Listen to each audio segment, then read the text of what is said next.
Welcome to Hope for Anxiety and OCD, episode 12. We are all about reducing shame, increasing hope, and developing healthier connections with God and others. I am so glad that you are listening today. We are going to be talking about 10 ways to have a calmer mind and body in 5 minutes or less.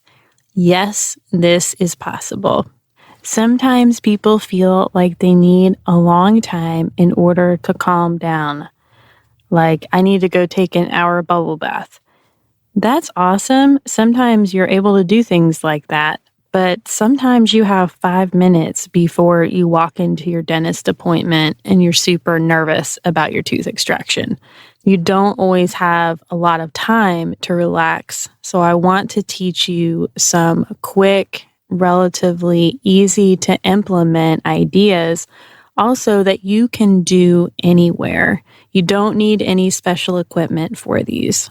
I also know that these exercises work. They've been tested, they're tried and true, and I use them with clients on a regular basis. What I will say is that all of these may not resonate with you, and that's totally okay. If you can find one or two that you really resonate with and feel confident in being able to utilize, practice those. The more that you're able to utilize these strategies when you don't need them, the more likely you're able to have that in mind or online when you actually do need them. You're going to want to connect with these exercises in a whole body experience type of way. What I mean by that is mentally, emotionally, and physically. Too many times we just try to change how we think about something. We do this in the church all the time, and it drives me a little bit batty because people are like, okay, well, you believe God doesn't love you. I mean, the scripture says he does, so just change that in your brain and move forward. It's a lot more complicated than that. We're not just one-dimensional. And if we just try to change our thinking, we haven't tapped into the other God-given aspects of ourselves. Occasionally, one of these activities may take you to a negative place. So if for any reason it does, just tap out and use a different one. So 10 ways to have a calmer mind and body in 5 minutes or less. Number 1, acknowledging the presence of God or Jesus. This may or may not be helpful for you depending on your view of God right now and how you feel about him. Or you may be experiencing obsessions that get in the way with this activity. Oftentimes, if people have a hard time connecting to God, they can connect to Jesus. And I believe the reason for this is because we know that Jesus experienced the same struggles on earth in relationships that we experience. Things like rejection, betrayal, temptation. And he had all access and authority in the spiritual realm, yet at the same time, he fully understood what it was like to be human. We know from a logical place that God is always with us. In Matthew 28:20, Jesus said, "And surely I am with you always to the very end of the age." What does that mean for you right now? As you're getting ready in the morning, driving to work, or sitting in the pickup line at your kid's school. What does it feel like to notice that you're not alone and that God, Jesus, is with you right now? Is there a positive feeling or physical sensation that you would connect with that? Just sit with that and notice that for a moment.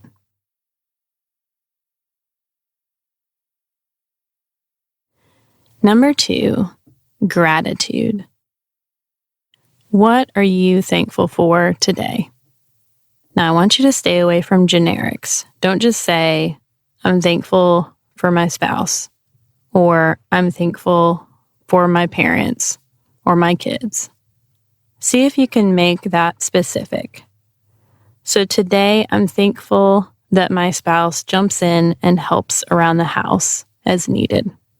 You might say, I'm thankful that I get to watch my kids excel in a particular area, like music or sports. What is something that you're thankful for that happened today?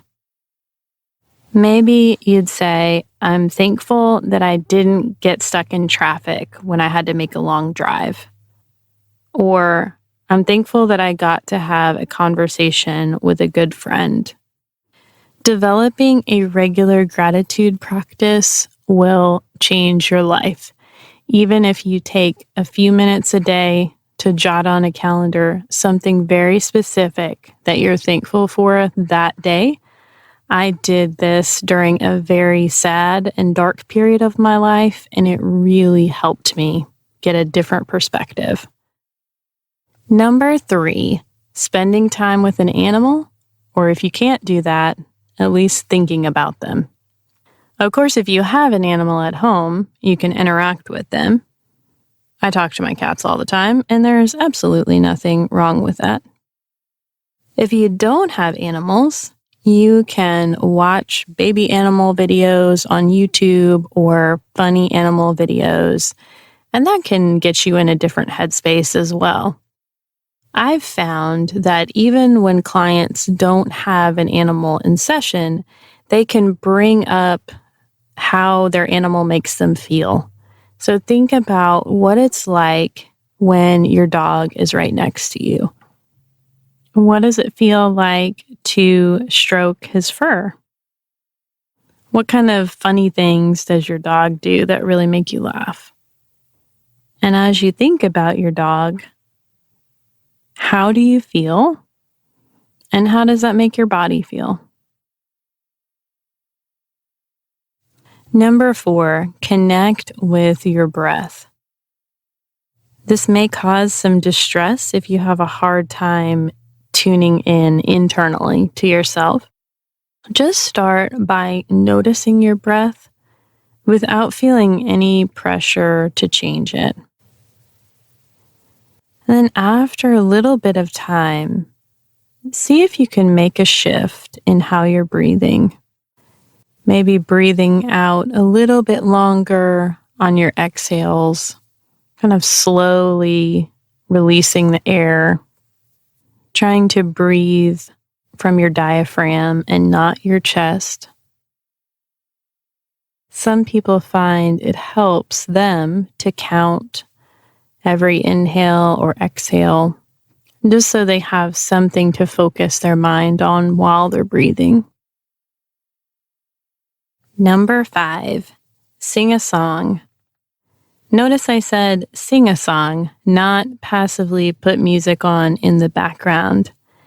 As we learned from Tim Ringgold in episode 6, who talked about using music to help manage anxiety, it's better if you engage with the music in some way, such as singing along, tapping to the beat, or even singing in your head works as well. So if you're in a crowd, you could just sing the lyrics in your head instead of out loud. This brings you into the present moment as you're focusing and engaging with that music. Find a favorite song that puts you in a good mood every time that you listen to it. Number 6, think about the most loving and supportive person in your life. You want to pick someone that you're not in conflict with currently. Think about something they've done recently to show you that they loved you. How do they make you feel when you're around them? Just what is it like to be in their presence? Just see if you can receive some love from them as you bring them to mind. Number 7, think about the absolute worst case scenario. I know this sounds counterintuitive because you may think that you think about the worst case scenario all the time. But now I want you to play it all the way out to the end. Let me give you an example. I've had several people be concerned about losing their job. So I will say something like, okay, so if you lose your job, then what? Well, then I'd be unemployed. Okay, and then what? Well, I'd have to go out and send out a lot of resumes and look for another job. And what if I don't get a job right away? I might not be able to pay my bills. Okay, and what would happen if you couldn't pay your bills? Well, I would end up moving in with my mother, who I have a hard time getting along with. And then what? Well, mom would just drive me absolutely insane and I couldn't live with her anymore. And I don't know, I might end up on the streets. As that scenario gets played out, either one of two things will happen. Either it will start to sound really ridiculous, like something that may have a very low likelihood of happening, or you may get to the end and say, well, if that did happen, it'd be pretty rough. I wouldn't like it at all, but I think I could make it. I could manage it and get through. Number 8, find the calmest part of your body. Usually when I ask people to do this, they look at me really strangely because people aren't used to finding the calmest part of their body. They're used to finding the most distressed part of their body. So it may take you a little bit longer to figure out where that is, but it's a good exercise for your brain. The calmest part of your body does not have to be a large area. It can be as small as your pinky toe. As you start to focus on that calm area, sometimes it will reduce the distress in the other areas of your body that don't feel as calm. Number 9, connect with the present moment. Oftentimes, the present moment is not actually where the distress is. Distress with anxiety often comes from an imagined future outcome that's negative. Therefore, when you're anxious, you may be living in the future. When you bring yourself back to what's actually happening right now, you're typically okay. Let me give you an example. Going back to the job example, let's say that you're anxious because you have a meeting with your boss in 2 days, and you are absolutely convinced that this meeting is where your boss is going to tell you that you're being reprimanded or that you're going to be fired. When you bring yourself back to the present moment, you notice that you're sitting in your living room with your cat and everything is actually okay. Oftentimes, living in the future like that creates anxiety, whereas living in the past creates shame or sadness or other uncomfortable emotions. By learning to be in the present, this can reduce your overall distress. You may also look at, what do I know now? You know that you're employed now. You know that you're doing the best that you can at your job. You know that God is going to take care of you and provide for your needs. You know that if you did get fired, it may take you a little while, but you're going to eventually be able to get another job. You can only control your behavior in this present moment. You can't go back and change anything you did in the past, and you can't control the future. You can't control other people's behavior or what they're going to do. And sometimes acknowledging that in itself can bring a certain level of relief. Number 10, find your happy place. This could be a place that you go to all the time, or it could be a place that you enjoyed on vacation.